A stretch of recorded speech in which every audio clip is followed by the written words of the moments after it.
untuk saling memenangkan argumen semata, akan tetapi untuk menjalin dialog ilmiah yang penuh hikmah dengan semangat mencari kebenaran, saling memahami dan menghormati keyakinan masing-masing. Tanpa panjang lebar, mari kita simak bersama. Iya, selamat malam Bang Suma. Iya, malam. Ya, saya mau bertanya tentang penyaliban Bang Suma. Iya, silakan. Ya, ada 3 pandangan proses penyaliban Isa Al-Masih. Kalau dalam keyakinan saudara-saudara Yahudi, penyaliban Isa Al-Masih itu dilihat salah satu tindakan yang dilakukan karena Isa Al-Masih dilihat sebagai pembawa keonaran pada saat itu dalam konteksnya, karena mereka melihat bahwa Isa Al-Masih datang untuk memberitakan hal-hal yang menentang keagamaan orang-orang Yahudi pada saat itu, sehingga mereka berusaha untuk menyalibkan. Itu yang saya tahu. Terus kalau dalam keyakinan saudara-saudara Kristen, penyaliban Isa Al-Masih itu adalah bagian karya penyelamatan Allah, penebusan dosa. Dan kalau dalam keagamaan Muslim, mudah-mudahan saya tidak salah, penyaliban Isa Al-Masih itu adalah salah satu bentuk Allah mengasihi Isa sendiri, sehingga ada seorang yang diserupakan dengan Isa Al-Masih menggantikan Isa Al-Masih, sehingga belas kasih Allah itu hadir di dalam kehidupan Isa Al-Masih dan dia diangkat secara hidup-hidup. Jadi penyaliban yang terjadi itu dalam konsep Islam adalah orang yang diserupakan, kurang lebih seperti itu. Nah, pertanyaannya ialah, dari ketiga pandangan agama ini tentang penyaliban, Bang Suma, mereka memiliki ayat atau dalil yang menguatkan bahwa ajaran mereka itu benar. Contoh kecil misalnya dalam kekristenan ada ayat-ayat yang menceritakan tentang Yesus itu disalib di kitab Injil. Nah, kalau di Islam sendiri, adakah ayat Al-Quran yang menguraikan bahwa memang Isa Al-Masih itu digantikan oleh orang yang menyerupai dia, sehingga penyaliban itu terjadi? Mendengar penjelasan Bang Suma tadi bahwa apa bedanya Al-Quran dengan hadis, dari pertanyaan saudara yang saya lupa namanya tadi yang turun itu, bahwa hadis itu memperlengkapi Al-Quran, menjelaskan Al-Quran seperti itu.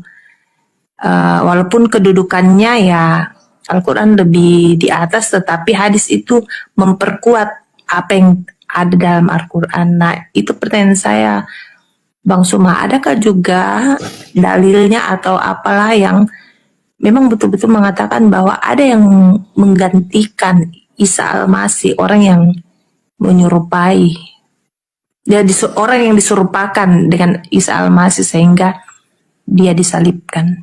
Itu Bang Suma. Oke, baik. Jadi yang harus dipahami di sini adalah latar belakang penyaliban. Jadi penyaliban itu bukan sesuatu yang diatur oleh Allah dan juga bukan sesuatu yang dipersiapkan oleh Allah. Enggak. Itu disebabkan karena adanya makar.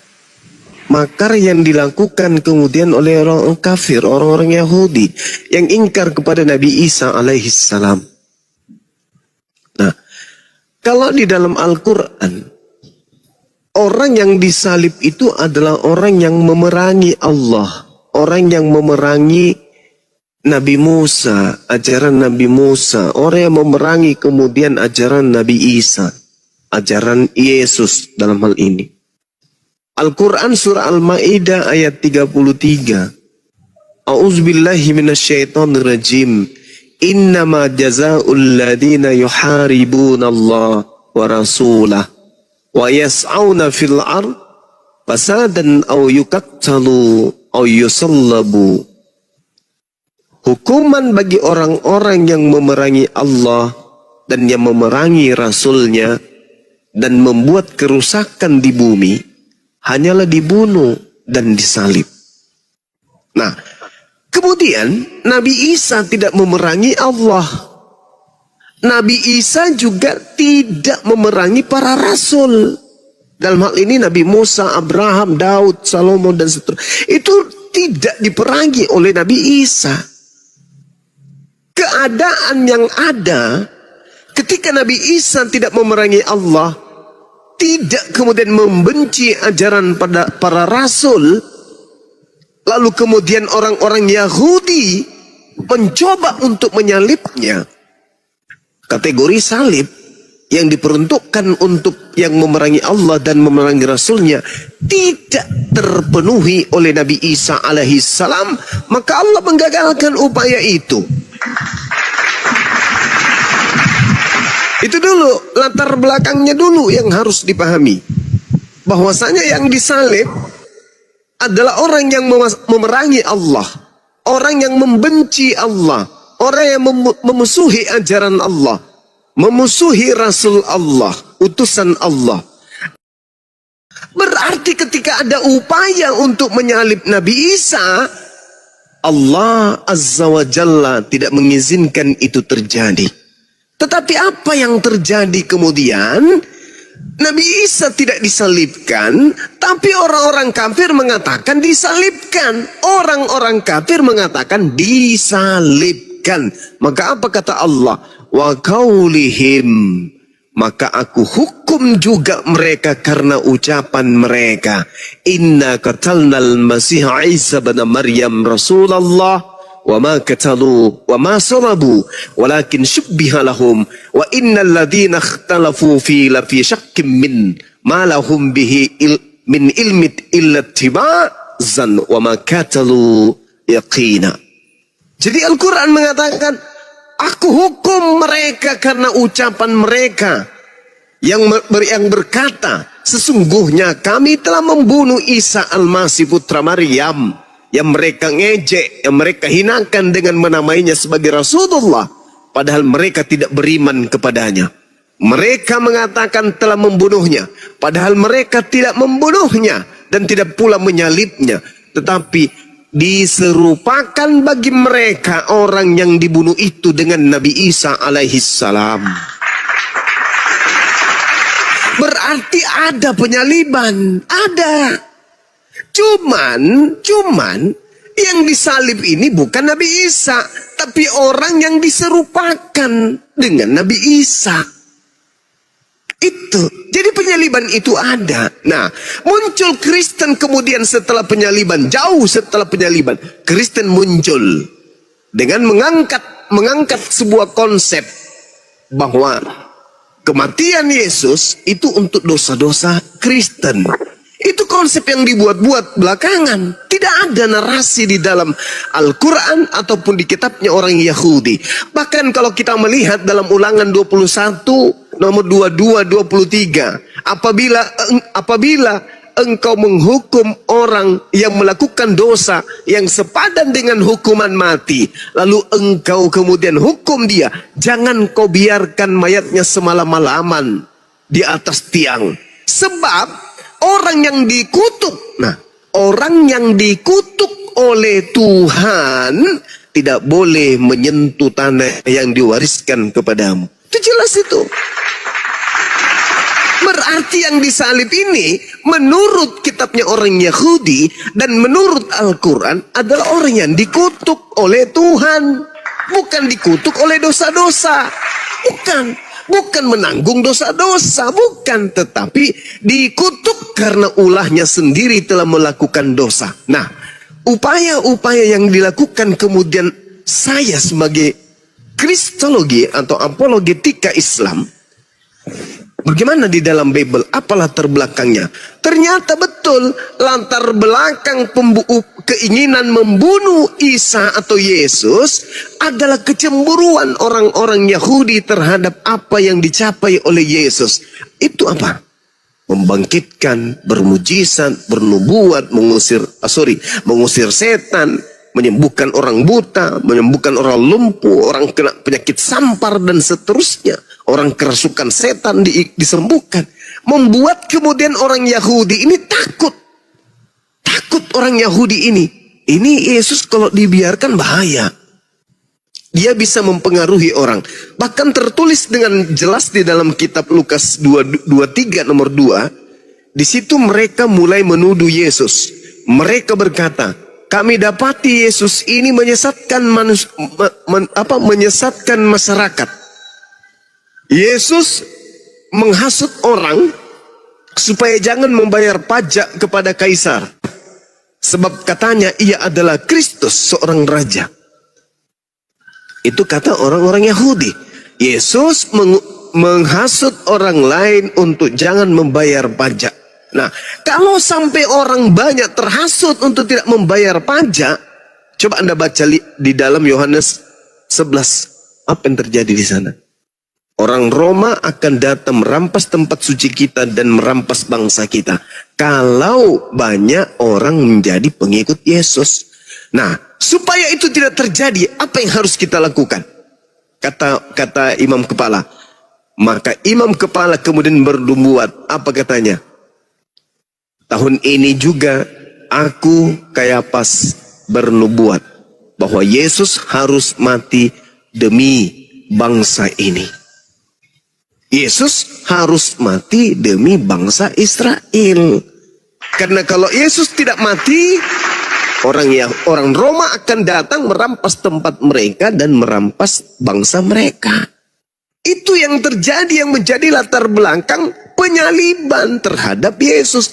Tak ada unsur dosa, tebus dosa, bla bla bla. Itu tak ada. Tak ada sama sekali. Itu nanti muncul di meja Kristen, di mimbar gereja baru muncul konsep doktrin seperti itu. Kalau di Islam, karena mereka membenci kepada Nabi Isa alaihissalam, mereka kemudian membuat makar.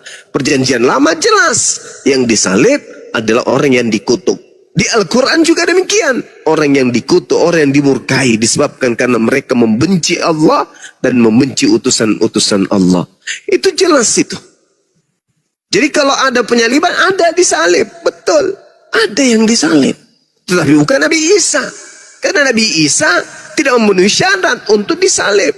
Bahkan kalau Anda lihat di dalam Matius 26, Matius 27. Gubernur pada saat itu, Gubernur Pilatus mengatakan, saya tidak menemukan kesalahan sedikit pun terhadap Yesus. Mereka menyerahkan untuk disalibkan. Ngotot mereka karena dengki. Bukan karena dosa, bukan karena ingin menebus dosa waris. Oh, dosa kami sudah dinubuatkan akan dihapuskan oleh oknum yang bernama Yesus. Oh, kami ini ahli Taurat, kami ini adalah orang Farisi, kami orang terpelancar. Saya imam kepala loh. Di dalam kitab saya mengatakan orang ini harus mati demi dosa-dosa saya. Tapi tidak sama sekali. Matius 27:18, Pilatus berkata, mereka menyerahkan Yesus untuk disalibkan karena dengki. Bukan karena mau selamat dari dosa. Bukan karena ingin ditebus dari dosa waris. Tak ada. Itu hanya karangan-karangan gereja yang muncul belakangan. Saya kira begitu. Silakan. Oke, terima kasih Bang Suma. Sama-sama. Oke, pertanyaan berikutnya Bang Suma. Boleh? Sebelum saya turun. Boleh Bang Suma? Iya, silakan. Iya, banyak teman-teman Kristen mengatakan bahwa seorang nabi itu, ini menurut pendapat mereka, seorang nabi itu tidak datang dari bangsa Arab, tetapi datang dari salah satu keturunan anak-anak Yakub dari suku Yehuda, dan itu telah dinubuatkan, dan mereka mengamini bahwa Isa Al-Masih itu adalah nabi terakhir. Nah, itu bagaimana pendapatnya Bang Suma? Karena mereka mengatakan bahwa seorang nabi itu tidak akan datang dari bangsa Arab. Nah, mudah-mudahan saya tidak salah. Apa Rasulullah itu kan dari keturunan Arab, Bang Suma. Iya. Jadi bagaimana Bang Suma Oke, baik. ketika mendengar pendapat saudara-saudara yang Kristen? Iya. Jadi gini, jangankan orang Yahudi berkata demikian, saya pun mengatakan hal yang sama.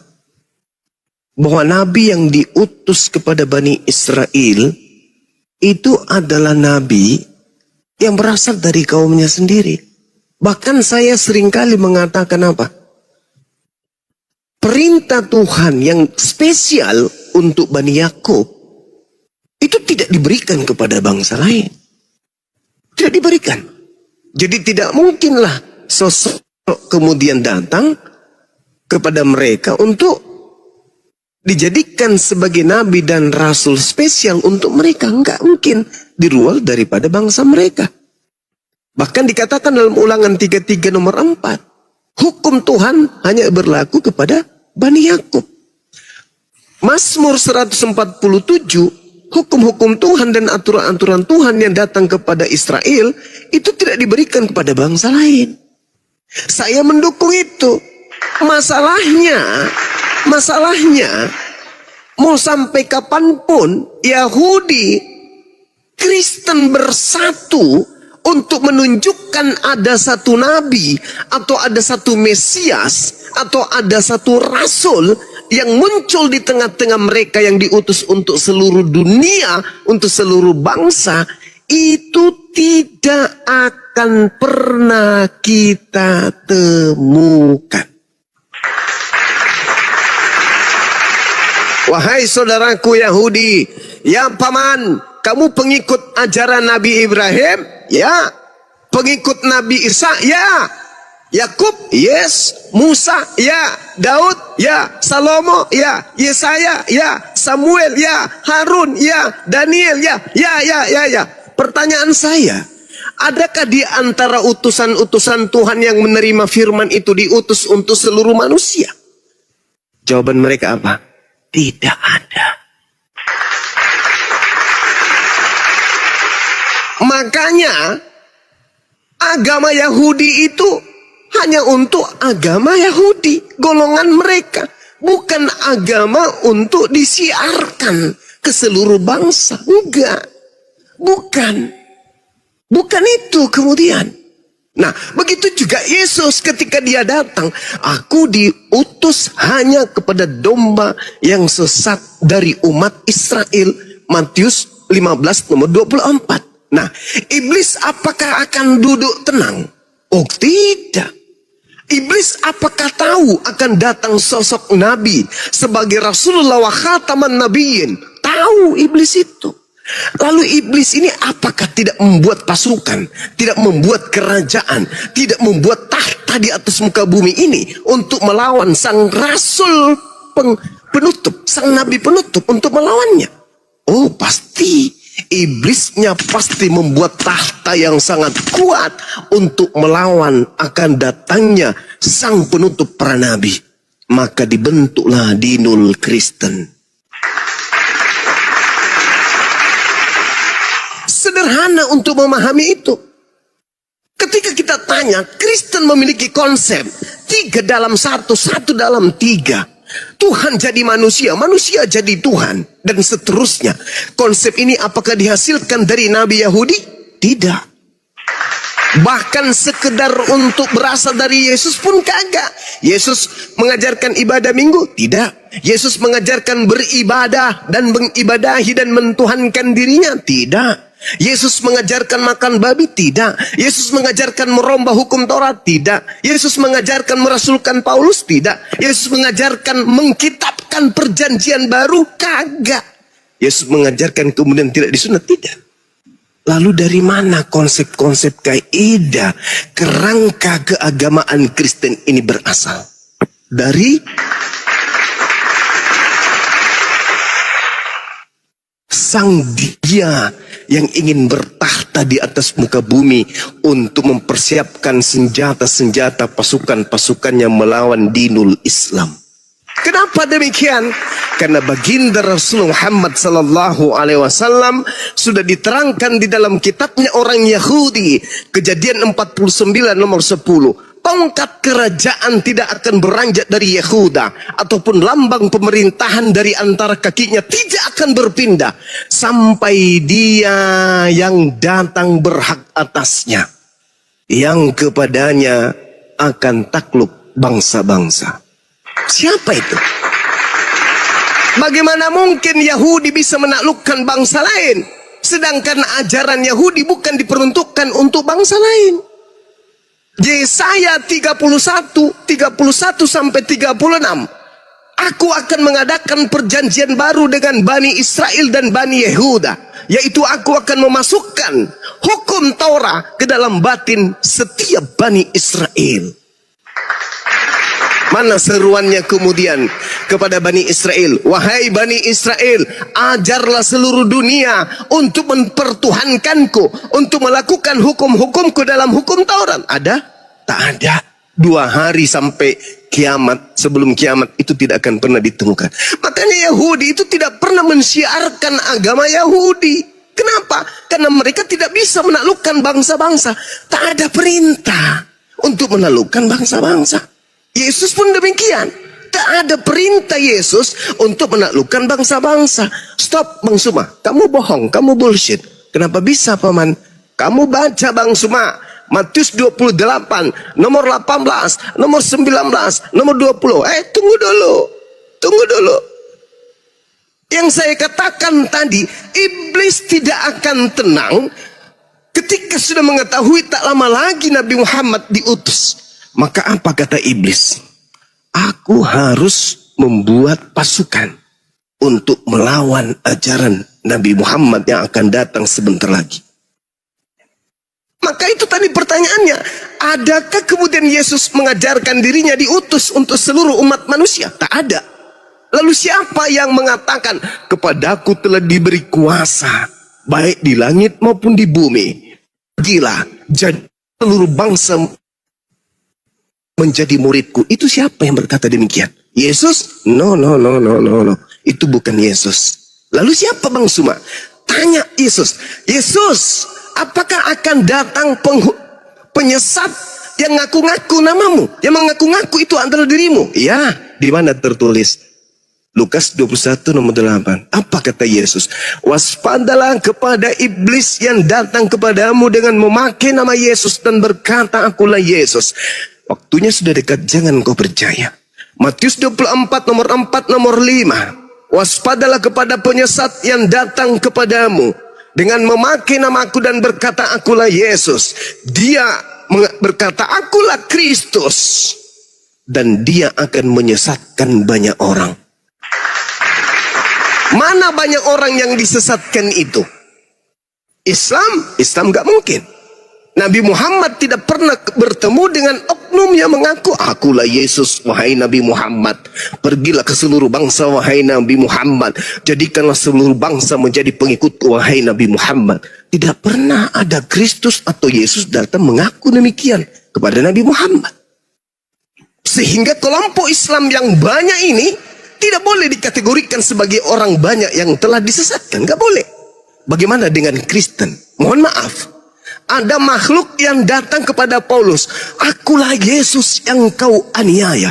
Ada makhluk yang datang kepada Ananias. Pergilah, temukanlah Paulus. Dia akan menjadi orang pilihanku untuk memberitakan berita yang akan berikan kepadanya. Lalu dia datang pula kepada penulis di kitab di Pulau Wahyu, di Pulau Patmos, di kitab Wahyu. Akulah Yesus, keturunan Daud, tunas Daud, sang bintang timur, gilang gemilang. Pergilah, jadikanlah seluruh bangsa menjadi pengikutku. Akulah Alfa dan Omega. Pertanyaan saya, kalau di Nabi Muhammad tidak ada sosok yang datang mengaku Yesus, sayangnya di Paulus dan penulis-penulis Bible ada sosok datang mengaku menjadi Yesus. Dan orang banyak yang disesatkan itu kebetulan sekali komunitasnya bernama Kristen. Subhanallah, sangat luar biasa apa yang sudah disampaikan oleh Bang Zuma. Sahabat semua yang saya cintai, tetaplah di channel ini, jangan beranjak dulu, karena masih banyak lagi hal-hal menarik yang akan disampaikan oleh Bang Zuma. Maka dari itu, tetaplah di channel ini, dan mari kita lanjutkan kembali. Selamat mendengarkan. Saya mau menolak ini, tapi tidak bisa, karena Bible yang menyatakan. Bible yang mengatakan. Saya tidak ingin mengatakan bahwa iblis datang mengaku Yesus itu ada pada saudara saya Kristen. Saya tidak ingin mengatakan itu. Tetapi Al-Quran saya menceritakan tentang tipikal orang-orang kafir. Pas dengan keadaan hari ini. Dan lagi-lagi Bible pun menerangkan ciri-ciri daripada Yesus palsu itu terpenuhi oleh dia yang telah mendirikan agama Kristen. Dan iblis ingin supaya manusia itu tidak punya aturan sama sekali. Apa bukti konkretnya? Ketika Adam dicipta, hanya ada satu perintah dari Allah. Jangan kau makan buah ilmu pengetahuan. Satu perintah ini pun digugurkan oleh iblis. Dengan kata lain, iblis menginginkan kebebasan terhadap manusia agar manusia itu tidak terikat oleh hukum-hukum Tuhan. Bebas, bas ayatnya binatang. Begitu kemudian Yesus datang, Nabi Musa datang. Ini enggak boleh, ini enggak boleh, ini haram, itu haram, ini enggak boleh kau lakukan, ini perlu untuk kau tinggalkan. Iblisnya mengatakan apa? Segala sesuatunya halal bagiku. Tidak ada yang haram, yang masuk ke mulut tidak ada yang haram, yang keluar di jamban itulah yang menajiskan. Na'udzubillah summa na'udzubillah. Siapakah beliau ini yang telah mengajarkan satu konsep? Nah ini kembali kepada pesan Yesus. Waspadalah kepada Yesus palsu yang datang kepadamu dengan memakai namaku dan berkata akulah dia. Waktunya sudah dekat, jangan kau percaya. Bahkan lebih lengkapnya lagi uraian itu muncul di Matius 24 nomor 23, 24, 25, 26, 27. Subhanallah. Jadi saudari, saya menjelaskan berdasarkan dua data, Al-Quran dan juga Bible. Tinggal saudari renungkan di mana Yesus pernah mengaku datang kepada seseorang dan seseorang itu banyak memiliki pengikut. Coba Anda lihat di dalam Matius 23 nomor 15, celakalah engkau wahai ahli Taurat, orang Farisi, orang munafik, engkau menjelajahi daratan, kemudian menyeberangi lautan, mentobatkan orang. Setelah dia bertobat, kau jadikan dia orang neraka dan 2 kali lebih jahat daripada engkau sendiri.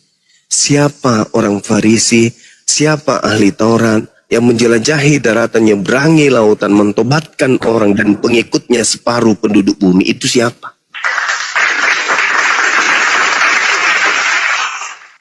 Karena penyesat ini mengaku bertemu Yesus. Jadi apabila ada orang berkata ada Yesus di sini, ada Yesus di sana, jangan kau percaya. Camkanlah aku sudah mengatakannya terlebih dahulu. Apabila ada orang berkata ada Yesus di padang gurun, ada Yesus dalam bilik, jangan kamu percaya. Sebab sama seperti sinar yang bersinar memancar dari timur sampai ke barat, demikian jugalah kelak kedatanganku sebagai anak manusia di akhir zaman. Jadi ketika orang Yahudi menemukan Paulus mengaku bertemu bernama Yesus di padang gurun, orang Yahudi tidak percaya. Ketika Paulus menulis surat kemudian bertemu Yesus dalam bilik penjara, orang Yahudi tidak percaya. Alhamdulillahirrabbilalamin. Itulah tadi pemaparan yang sangat luar biasa yang sudah disampaikan oleh Bang Zuma. Semoga ini bisa menambah ilmu dan pengetahuan kita semua. Amin ya rabbal alamin. Sahabat semua yang saya cintai, terima kasih banyak sudah menyimak diskusi ini sampai selesai. Saya doakan semoga Allah Subhanahu wa Ta'ala senantiasa selalu melimpahkan rahmat dan karunia-Nya kepada sahabat semua. Selalu diberikan kesehatan, dimudahkan segala urusannya, dan dilancarkan rezekinya. Amin ya Rabbal Alamin. Demikian yang dapat saya bagikan. Kurang lebihnya mohon maaf. Sampai bertemu lagi di diskusi berikutnya. Wabillahi taufik wal hidayah wa ridha wal inayah. Wassalamualaikum warahmatullahi wabarakatuh. Nabi Isa tidak membenci, tidak memerangi, tidak membuat kerusakan. Nabi Isa tidak memusuhi para rasul. Nabi Isa adalah orang yang taat. Dia adalah orang yang bertakwa kepada Tuhan. Dan justru dia datang kemudian melarang orang-orang Yahudi untuk menanggalkan ajaran Tuhan yang datang kepada Nabi Musa. Jadi, Nabi Isa memenuhi syarat enggak untuk disalib? Kagak. Bismillahirrahmanirrahim. Assalamualaikum warahmatullahi wabarakatuh. Salam sejahtera untuk kita semua. Segala puji bagi Allah Subhanahu wa Ta'ala, Tuhan semesta alam. Salawat serta salam selalu dan tetap tercurahkan kepada junjungan kita Nabi besar Muhammad sallallahu alaihi wasallam. Allahumma salli ala Sayyidina Muhammad wa ala ali Sayyidina Muhammad. Hari ini kita berkumpul bukan untuk saling memenangkan argumen semata, akan tetapi